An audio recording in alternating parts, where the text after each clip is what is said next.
మేడగది మీరు దేవుని కలుసుకునే స్థలం. 1953 సంవత్సరం నుండి నేటి వరకు, అనగా గత 72 సంవత్సరాలుగా నిరాటంకంగా ప్రచురితమవుతూ 3 తరాల ప్రజలను విశ్వాసంలో అనుదినము బలపరుస్తున్న ధ్యానాలు ఇప్పుడు యూట్యూబ్లో మీకోసం. వీక్షించండి, విశ్వాసంలో దినదినము వర్ధిల్లండి. ఈనాటి మేడగది ధ్యానాన్ని చదువుకుందాం. ఆదివారం మార్చి 2, 2025.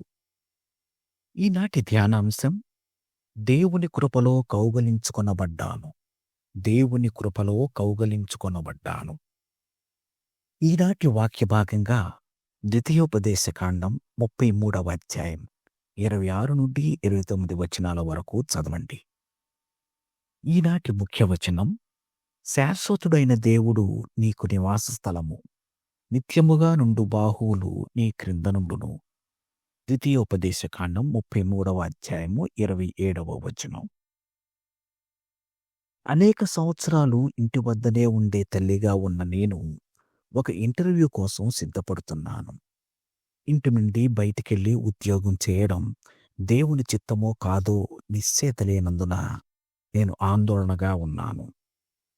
ఇంటర్వ్యూ కోసం ఇంటి నుండి బయటకు వెళ్ళబోతుండగా అమెరికా నుండి పోస్టులో ఒక కవర్ వచ్చింది. ఆ కవర్కి ఒక మూల దేవుని కృపచేత కౌగలించుకొనబడినది అని వ్రాసి ఉంది. దాన్ని చూసి నా హృదయం గంతులు వేసింది. దేవుడే నాతో నీవు నా కృపలో కౌగలించుకొనబడ్డావు అని చెప్పినట్లుగా అనిపించింది. కవర్ తెరిచి చూసినప్పుడు చాలా కాలం క్రితం నేను ఆర్డర్ చేసిన స్టిక్కర్లు దానిలో ఉన్నాయి. పంపిన వారి బిజినెస్ కార్డు మీద నేను బాప్తిస్మం పొందినప్పటి నా వాగ్దానం, నా కృప నీకు చాలును, కొరింథీయులకు రాసిన 2వ పత్రిక 12:9 అని ప్రింట్ చేయబడి ఉంది.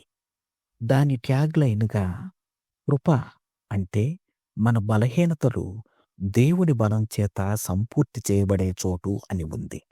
అంతేకాక దానితో పాటు దేవుని హృదయాన్ని అనుసరించు అన్న స్టిక్కర్ ఒకటి ఉచితంగా జత చేయబడింది.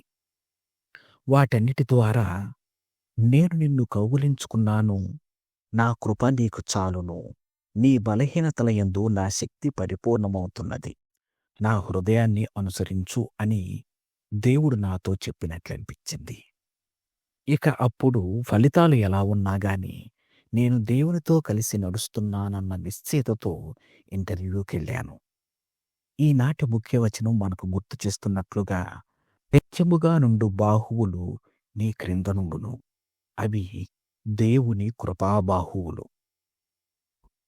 నీటి ధ్యానం: నా బలహీనతలు దేవుని బలం చేత సంపూర్తి చేయబడేదే కృప అంటే. ప్రార్థన: ప్రేమగల దేవా, మేము నీ కృపచేత కౌగలించుకొనబడి ఉన్నామని మేము ఎల్లప్పుడూ ఎరిగియుందుముగాక. యేసు నామంలో ఆమేన్. ప్రార్థనాంశం: ప్రోత్సాహం అవసరమైన ఒక వ్యక్తి కోసం. తన అనుభవాన్ని ఈనాటి ధ్యానంగా మన కోసం వ్రాసి పంపినవారు జాక్వెలిన్ డే, ఇంగ్లాండ్.